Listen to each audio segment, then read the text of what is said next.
You're listening to Toronto's #1 real estate podcast, powered by Watson Estates. The most successful local real estate investing starts right here, right now. Here's your host, broker, investor, and social media influencer, Bradley Watson. Good morning, investors. Bradley here from Watson Estates. I'm still shaking things off from yesterday when we got all of our TREB stats come out right in front of our eyes and being able to share some of the info that came out of that. Hopefully none of it was brand new information, but hopefully you guys are learning all the same as we kind of decipher what's been going on in our local Toronto real estate market. We are Google Podcast #1 podcast for Toronto real estate. And it's all thanks to our viewers. Thanks, guys, for tuning in on a daily basis to learn what's going on. Because let's face it, this news is coming out daily and we need to be on top of it. But like I said, I'm just shaking off all these jitters because, you know, it was so exciting to have all those stats come out and just be able to share that. And we did it kind of over 2 videos. We did one yesterday, and I also had a quarterly style video that we did a couple weeks ago. And so there you go. That's what we got. But today, what I'm going to do is actually focus on breaking down by housing segment. So because we're trying to share like a whole bunch of info in one sitting, it's very difficult to try and translate that for our viewers and for our investors. And so today what I want to do is kind of bring it back again, look at what we looked at yesterday, but then break it down by housing segment and talk about which areas close to the city, outside the city, high rise, low rise, what is outperforming, what is doing well, and maybe try and get some explanation as to why the stats say what they do, so that as we're kind of looking at the market, we can figure out what we want to do and what's our next move. As we kind of go beyond that, I also want to mention again, we did a CMHC article. It wasn't their article, but they were very pessimistic. They actually said that it would take until 2022 to have a recovery. If you missed it, go back to our podcast that we did yesterday on that and listen through it. And you'll hear how just the news that they were talking and kind of what my thoughts on it. And generally, I didn't agree with it, but I let them, they're CMHC, so what am I going to do, right? Like, I'm just a small fish in that pond. These guys are massive. And so when they're going to say it, okay, fine, we're going to take it with a grain of salt. So we're going to kind of cover what is the backlash to them now. So I guess I'm not the only one that was not agreeing with everything that was said. And then we're going to look at what local businesses are set to open in the coming weeks, because there's been some big announcements for retailers to open, and what impact is that going to have on our marketplace. And again, guys, thanks for tuning in. Make sure you slam that subscribe button. I am still floored by the numbers we're getting. And I honestly didn't know if going into doing a daily podcast would work in this environment. I figured people are at home, they're not doing their daily commute, and so the downloads wouldn't be as high. But for whatever reason, you guys are getting value, and I appreciate every minute of it. So make sure you share with your friends as well, because this stuff's coming out. It's just flying in our faces, and the faster we can get this info out, the better. Okay, so let's get into housing segments. And also I want to share a couple comments from some viewers and my overall take on what's been going on. So we're going to start off with a Toronto Stories article called "Detached Homes and Condos in Toronto Hit Hardest by COVID-19. We're going to see some of that in the numbers, by the way, but this is the article. The past week has been a bit of a roller coaster in Toronto's real estate market, with some segment prices showing declines while others captured promising inclines, as was the case with sales. The sales that did go through, which were roughly 20 to 25% of last year's volumes, that sounds so much more peaceful than 75 to 80% drop, right? Now we're saying, oh, you know what? It's roughly 20 to 25% of last year's. Oh my gosh. It's all in the sale, people. We're mostly properties under $1 million for both freehold and condos, which presented a great opportunity for first-time homebuyers who were often priced out of the market prior to COVID-19. We're going to hear about this again in a second. I'm going to keep drilling this home. Guys, the things that are selling are under $1 million. I have seen some sell over $1 million, so don't get me wrong. But based on the numbers, it seems to be mostly under $1 million that's selling. The other stuff seems to be waiting. The freehold segment dropped by -7%, so dropped by 7%. I feel like in math, you're not allowed to have double negatives. So if they say drop by -7%, doesn't that mean it increased? Anyways, not going to call them out here. But apparently it went down 7% last week, reaching an average of 1.18 million, which was driven exclusively by detached homes, the segment that saw the biggest price change as it dropped 13% during this time. Semi-detached home prices climbed 13%, while row homes, I guess, remained flat in the same time period. That's an interesting way to put it. But we saw townhomes stay flat, generally. And so what I kind of want to point to you in this whole environment is one thing that kind of came to mind as I was reading this article that we haven't talked about, at least in our daily podcasts, but we've heard about in months prior. Like we've seen this in the news, and maybe you've heard about this concept of a missing middle. If you haven't, let me kind of explain it to you. So there's this idea that there's an affordability challenge that we have in the GTA, right? Specifically in Toronto as well. And it will eventually kind of scatter itself across the GTA more and more. The problem is we've got people that have these very expensive homes, and so the newbies, the first-time home buyers, if you will, or also people who are maybe retiring, people that don't need as much living space, they're all competing for these small homes. But as the millennials transition into phase 2 of that kind of home ownership lifestyle, there's actually a progression. There's phases, and phase 2 is to move from your small home which you've purchased into a middle home. Right? That middle home would allow for maybe a backyard for you to have kids, good schooling, a little bit of space, and extra bedrooms. But we don't have that. And because of this kind of race in size to the bottom of square footage downtown Toronto, there's been a lack of production of this missing middle. So maybe what we're seeing here now is that demand for the missing middle is so tight that even as things are kind of rolling, that marketplace still seems to be pretty solid. So we're talking semi-detached and townhomes, right? Versus the detached on the high side and the condominium apartments on the low side, they've been more severely impacted. But there's also one more reason why I think that those ones have been largest impacted. I'm going to just tip to you right here. I think it has to do with luxury real estate or property values over $1 million, but we'll get there in a second. Similarly, the condo market has experienced price declines with both condo apartments and townhomes down 5%. So these are condominium townhomes. At least I think it is. Maybe I'm completely wrong. Ignore what I just said. To be more specific, condo apartments were down 8%, while townhomes were down 3%. So the townhomes weren't as affected, right? So ultimately, freehold and condo apartments are the most heavily impacted. Sales were down minus 74% in the freehold segment. Sales were down in the condo segment by 76%. So everybody was hit, right? That's your only 25% sold from last year number right there. Additionally, less than 15% of condo inventory was set up for bidding wars. This is one of the reasons I wanted this article in here, because this is a very good point. We were talking, you'll remember a couple weeks ago, really, this is one of the early things we were saying, that there was bidding wars. The lack of bidding wars is what has led to this 8 to 10.5% drop in Toronto of prices. Okay. There was a ton of bidding wars going on. You might not have realized it because it seemed to just kind of creep up on us, but there was a lot of them. Definitely over 50%. They're saying that there was actually 70% back in early March. Early March, guys. The change happened mid-March. Okay. That was a ton of bidding wars. It was getting crazy. And so now we're seeing less than 15% of condo inventory set up for bidding wars. 15%. I watched that number go down. I did not realize it dropped that much. So now you realize there is very few people setting things up for bidding wars, which has led to reduction in price, right? In the condo side, okay? In the apartment side. But this, I think, was the case as well, actually, because I have clients that are looking for detached homes and semi-detached homes. Those areas have also been hit by this price adjustment because of the bidding war thing. Anyways, interesting point, and the numbers are getting more and more dire. If you want to do multiple offers on your property, it is a joke, man. This is not a time to do it at all.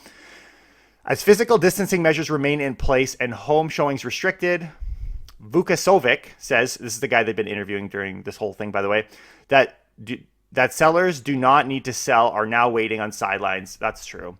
Mind you, I have clients that are saying, you know what, let's get ahead of the curve as things are going to uptick and want to get their place on. So when things do swing back, they want to be there. But it's all up to each independent investor. So just to share with you some of the highlights from the housing market and what they're publishing here. Detached are down 6%. This is in Toronto, by the way. Semis up 8. Row homes up 3. They've actually separated from row homes to condo townhomes, as I guess how they've distinguished it. So condo apartments are down 4%, condo townhomes up 10%, and in total up 2%. So really the only ones seeing negative in Toronto are the detached and the condo apartments. Okay, so I had a comment come in that I definitely wanted to mention because I think it's a wonderful question. And I love this dialogue that I'm able to have in the comment section on our YouTube posts. And this one came from Daniel. So this is the comment. Hey, Bradley, I really love listening to this episode. He's talking about the one yesterday, by the way. If you missed it, go check it out. I was just wondering about your thoughts on two things. One, you mentioned in the video that since construction will slow down, it may affect supply in the future. Do you think it may be possible that since commercial real estate has taken such a beating, that Toronto will change some zoning and convert commercial real estate to residential real estate and increase supply?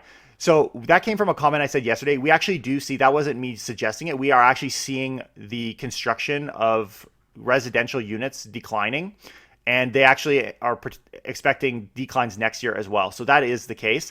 This is a very good point though, right? Like, because we're seeing such a beating, this is also true what he's saying. The commercial real estate industry is taking a complete slapping. When I talk to the people in the commercial space right now, they're not sleeping very good, guys. They're having a rough time. There are people they're wolves. There's people coming in, swiping these properties. It is rough, okay? Get it? Wolf, rough. Rough like dog. Terrible joke. I should stop making the 2-year-old jokes to you guys out here. Anyways, so this is a good point, right? Can we convert the zoning? Now, ultimately, the zoning decisions is led by the city, right? They determine what kind of zoning they want to see, what they want to see, and they do have plans. So is that going to happen in the next year or two? No, right? Like that's going to be a process, but because we have a lack of demand for commercial, right? If there is a lack of demand for commercial in the long term, and there's still a shortage of residential in the long term, then that could be an option, right? To change the zoning. Anyways, I won't dive too far into that. Very good question and a good idea. But I guess the question is how fast will commercial rebound? I tend to think it will bounce back. I don't think it's going to take 5+ years for these things to open up again. I think the spaces will be filled. But if they're not, then why not switch them to residential? But I really like his second question where he asks, I asked you a month ago, because this was our dialogue, whether or not you think downtown Toronto prices will perform better than the suburbs. And you said yes, which I did say yes. I actually remember that conversation. Is that still the case today? Do you think working from home will be the norm moving forward? Okay, so here's my thinking on this. And I want to share with you guys my general kind of thought, okay? Downtown, I still think downtown appreciates more long term. I still think that, even though we're going to see numbers that actually kind of say, well, you're wrong. I'm going to prove myself wrong in the short term. In the long term, we do see that the more downtown you are, the higher the appreciations, but also the higher the fluctuations, right? We're going to see prices come dropping down like flies and then shooting up when the investors come back. That's how it's going to work.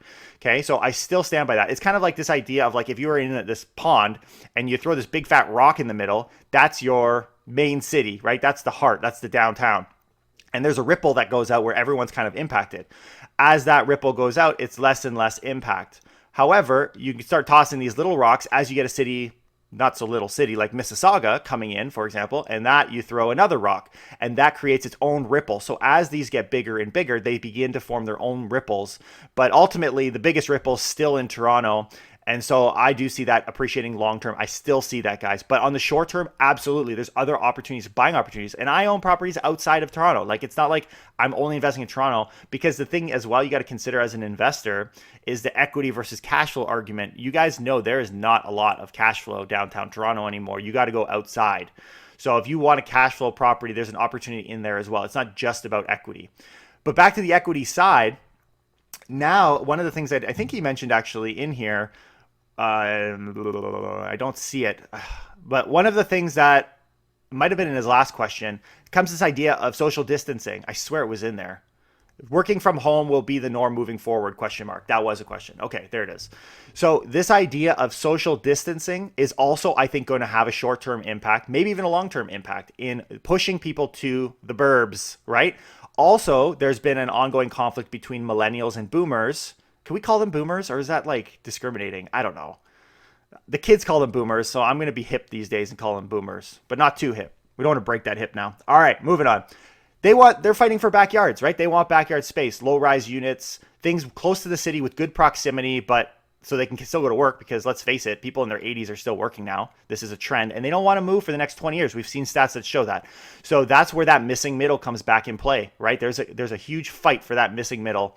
And so that could be an argument in favor of that area, the just like kind of outskirts of Toronto and neighboring communities doing well, right? Then we've got this idea of lifestyle, semi-detached versus condo argument that we saw back in 2016. If you guys remember, I was talking about it on my podcast. If you're new here, you might not have known about this, but there was this big weird thing going on where detached and semis a few years back were just skyrocketing prices, double digits, right? And the condos were pretty much flat. They were having less than 5% growth consistently. I had gone into a condo where the lady owned the thing for like 5 or 6 years, and she couldn't believe the fact her prices had not gone up. And this was I think 2014. So, but then all of a sudden there was a big push like, guys, just buy a condo. Why are you crying? You're trying to buy mommy's home. Just buy a condo. You live downtown. It'll be great. You can go to bars and clubs and it'll be awesome. You can go whatever. Okay, that was the lifestyle shift. There was a push to young people to go into that lifestyle. And actually they were kind of like, yeah, no, we don't want that. We don't want that. And all of a sudden 2016 was going on and prices were crazy and affordability became an issue. And all of a sudden they were a little more open to the idea of a lifestyle shift. And that happened. And then all of a sudden the detached come back down, and guess which one skyrocketed? The condos, right? So that shift. So there is a shift in perception that we see.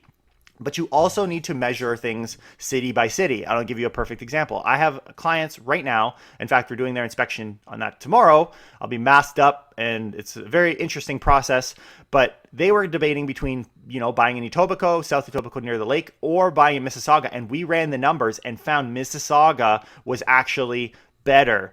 And so we decided based on the stats, and this is why I kind of get tripped up when people that want to be super hyper regional, or I own this community, I know all about this neighborhood. Okay, good for you. But when we're looking to make money as investors, if you're tight to one little street here, you're not going to get very far. And so we ended up jumping into Mississauga condo market, and we are so glad that we did. And I'll tell you why, because I'm going to share with you which in the GTA, which regions, so we're talking Halton, Peel, Toronto, York, and Durham, have outperformed and underperformed in the last month. Okay, check this out. Top performers in the detached, Peel. Okay, semi-detached, Halton, also West End.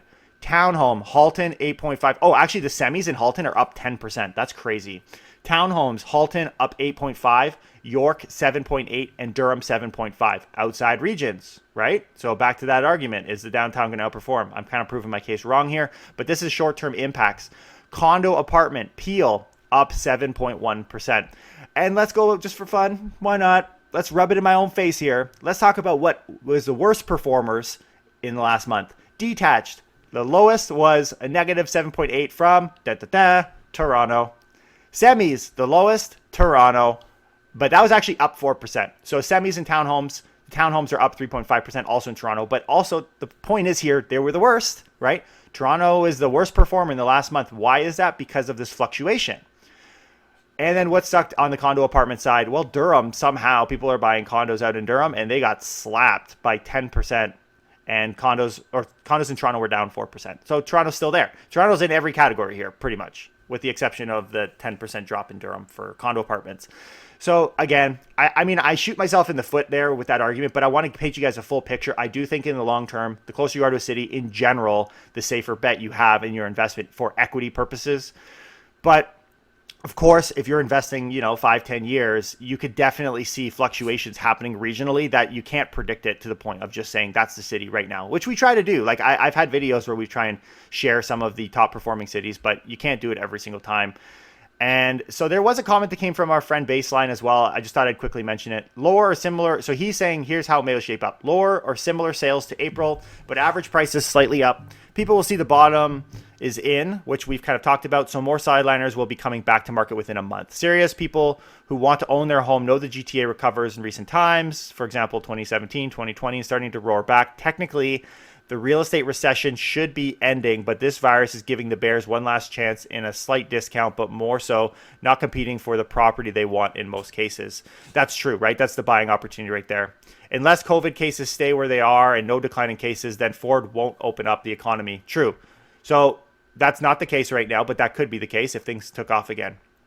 Good point. A lot of things that we're saying. Great to hear from some of our audience members that are quite savvy. Okay. Let's move right along. And I know I give a lot of emphasis on that first bullet because I think it's important that we kind of decipher the market. Hopefully you guys got value of that. But I want to jump into what we talked about yesterday, which was a CMHC article. And in that article, they were talking about how the recession, if we call it recession, whatever we want to call this downturn is going to take until 2022 to reach pre-recession levels. Okay, when I hear pre-recession, I think kind of March. Okay, so but 2022 is a long way out because what we were kind of hinting at yesterday is if you did a 1 year, fine, because you're comparing it against the backdrop of this year, which was rough. But to say 2022, that has long-term repercussions. But here's the one thing I want to point out of this.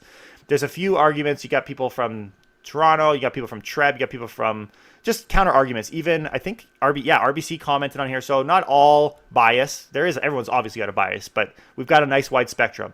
If, like most people in Toronto region, your personal finance outlook depends largely on real estate, Tuesday was probably a bad day, right? And then they talk about the numbers, which we covered yesterday. There was some drops for sales and whatnot. Okay.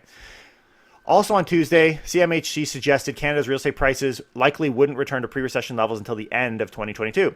But national outlooks don't necessarily reveal regional, municipal, or even neighborhood distinctions, and some experts say Toronto's prospects may not be entirely bleak. This is a good point. CMHC is covering Canada. Now, I do think they mentioned Toronto, but whatever. This is a good point, right? Like, it doesn't necessarily apply to Toronto directly. And here's some little more specifics. In its housing report Tuesday, RBC Economics suggested that the worst may have passed, with April being the low point for housing resales now that the economy shows signs of starting back up. Health and job prospects will remain top of mind, but the risk of sharp price declines is low in the near term, except in Calgary and other hard-hit markets where property values are already depreciating before COVID-19. So the senior economist, Robert Hogue, I guess that's how you say it, acknowledged that the pandemic has wiped out all the usual forecasting guideposts. This is true, but it is significant that the housing supply has slowed along with the demand in the GTA. This is something we keep hammering home. The months of inventory, sales are down 67, but listings has also plunged 65. So we're not seeing a big change in months of inventory. And then they go to talk about the benchmark price. They're saying benchmark price is still 10% up year over year. This idea that again points to this luxury segment being hardest hit, because if you take the luxury market out, we start to see prices are actually up case by case, right? Anyways, so very interesting points. There's also some comments from Remax here. They quote vehemently disagrees. And then they say real estates are so extreme. We are so extreme. Damn it. We are the most extreme people.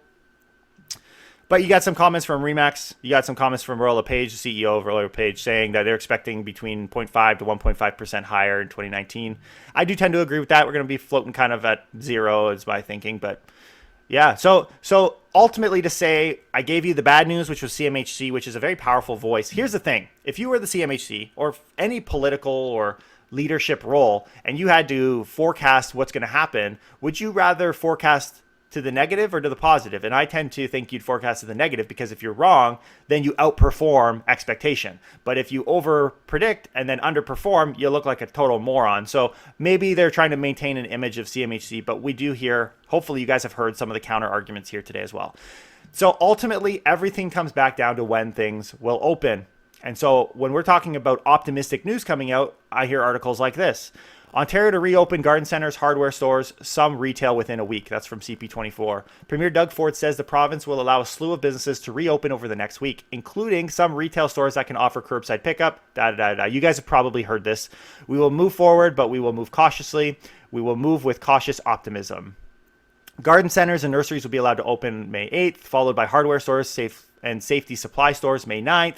So things are starting to open, right? The wheels are turning. This to me is optimistic news. And I've been talking with some clients that were looking at the potential of a cottage, just going up to cottage country, buying a second unit. And when I'm talking to the guys up there, what they're saying is they're waiting for cottage season to open before they list. So they have optimism in that it will happen. And so they're waiting. So as things start to open, you can expect there will be a trickle down of listings coming on and activity picking up once again. So they're doing it. We're doing it. Everybody's sitting and waiting for these retailers and business to get back to normal. Let me ask you this. If people are comfortable to walk into a hardware store, do you think they'd be comfortable to do a showing where there's nobody in there except maybe them and their agent? It's going to be far more private, far more personal and safer, right? So as people become a little bit less cautious, okay, not less cautious. That's a terrible way to sell that. People become less nervous, right? They're willing to go out there. Real estate, you better bet your bottom dollar that one's going to be one of the ones people feel very safe doing. And the question ultimately is how many businesses will there be to go back to, which comes back down to the commercial and how bad they've been getting beat. That's for another day. and past days. You can go back and listen to some of the commercial stuff. But the other thing is household construction is up, according to RBC. According to recent insights from RBC, spending on household construction improvements is already back to pre-COVID levels. And I can definitely affirm that. Amen, brother. I've just dropped like $1,000 at Home Depot in the last week. We are pumping money out, making our place pretty, because let's face it, if you can't sell right now, why not improve? I'm going to leave it there today. Hopefully you guys learned some fun stuff. If you did, leave us a good review, leave us a comment. If you don't like it, then move on to the next podcast and save your anger for the next guy. And I look forward to hitting you guys again tomorrow morning with amazing content as we continue to be updated on what's going on. We are Google's podcast #1 podcast for Toronto real estate. I'll see you guys next time. Take care and keep it real.